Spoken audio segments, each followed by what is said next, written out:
Hello guys, my name is April Titalia, a BPA 3A student sa Camarines Norte State College.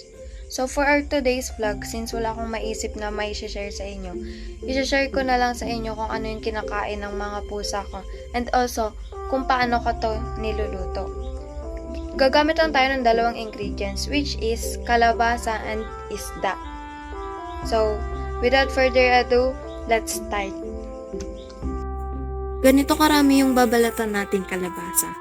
Goods na to sa mga pusa ko for 3 to 4 days. Disclaimer lang guys, sorry sa setup ng camera ko since nahihirapan kasi ako at wala akong mapatungan ng maayos. So after kong ilagay yung tadtaran, kumuha ng kalabasa, babalatan na natin ito.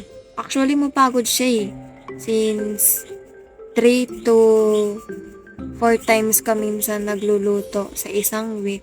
Pero ang kagandahan kasi talaga dito is may mga magaganda silang benefits para sa pusa natin. Katulad ng yung napansin ko sa mga pusa ko kasi is kumapal yung balahibo nila. And also, pang-hydrate kasi ito sa mga pusa natin. Since yung mga pusa baga natin is hindi naman parate umiinom ng tubig or hindi nila gustong uminom ng tubig. So goods to for their hydration. And also, para mabilis yung metabolism nila, mabilis silang makatae or makadumi. Speed up na natin guys since medyo matagal talaga yung pagbabalat nitong mga kalabasa.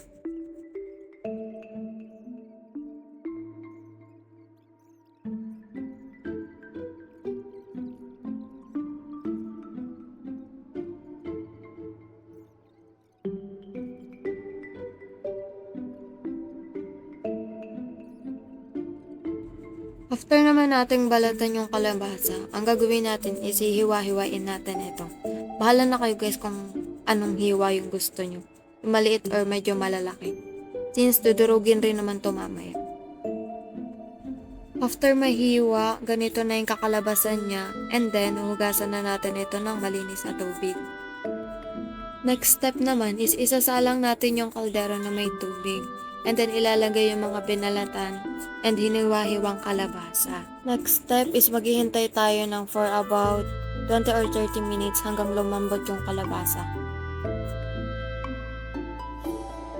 Kapag ganito na yung texture niya, ibig sabihin malambot na and pwede na natin silang isalin sa lalagyan. Ngayon naman, ang gagawin naman natin is isasalang itong isda. Mga 1 to 2 minutes lang, luto na rin ito. So, ito na guys, yung itsura niya after natin hanguin itong kalabasa kanina sa kaldero. And then, i-mash lang natin siya. Or, durug-durugin. So, ayun guys, kapag luto na rin yung isda, himayin na natin ito. Since alam naman natin na bawal sa mga pusa yung malalaking tinik. And also, ayoko rin namang mapasama yung mga pusa ko. Wala na nga silang nakuhang nutrients, mapapasama pa sila. Kapag nahimayin na rin natin lahat ng isda, ihalo natin ito sa dinurog na kalabasa. Ihalo lang natin ng ihalo hanggang sa maging ganito yung texture niya.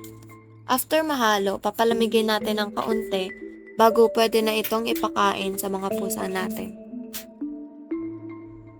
Ayan guys, ito yung proof na ito talaga yung kinakain ng mga pusa ko.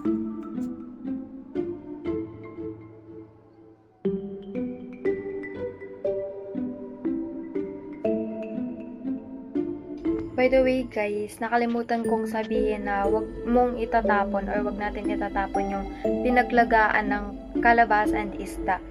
Since pwede pa yun natin gawing pangsabaw dun sa pagkain nila.